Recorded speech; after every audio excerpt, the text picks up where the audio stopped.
Shut the hell up, shut the hell up, shut the hell up and get your work. Subscribe to my channel. Subscribe to my channel.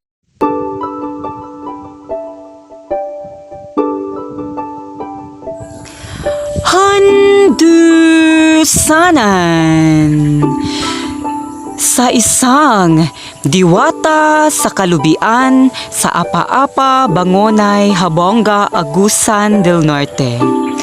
Ang pangalan ng diwata, mga kandusanan, siya ay si Ikang. Si Ikang, mga kandusanan, nabuhay pa siya noong 21st century. Siya ay kauna-unahang magandang diwata sa kalubian. Siya ang nagbabantay sa kalubian, mga kandusanan. Pinapanatili niya ang kalubian na malinis ang lugar. Siya rin ang nagbibigay ng masariwang hangin sa mga tao sa Apa-Apa. Dahil kang Ikang, mga kandusanan, ang kalubian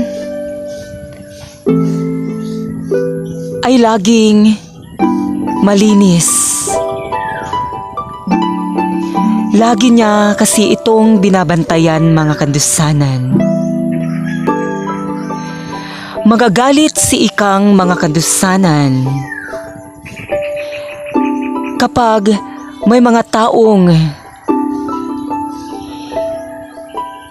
hindi minahal ang kalikasan.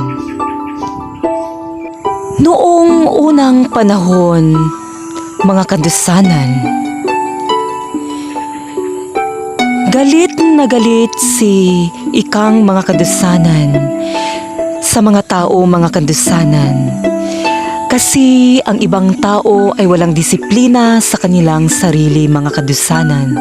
Lagi silang nagkakalat, mga kandusanan.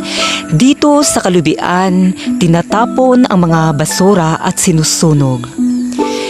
Kaya si Ikang ngayon, mga kandusanan, mahigpit na sa pagbabantay sa kalubian sa Apa-Apa, Bangonay, Habonga, Agusan del Norte. Dahil kang Ikang, mga kandusanan, ang mga tao sa Apa-Apa, mga kandusanan, ay may disiplina na, mga kandusanan.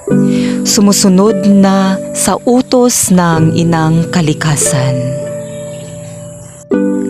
Sa mga taong nagbabanta sa kalikasan, naku, wag na ninyong ituloy.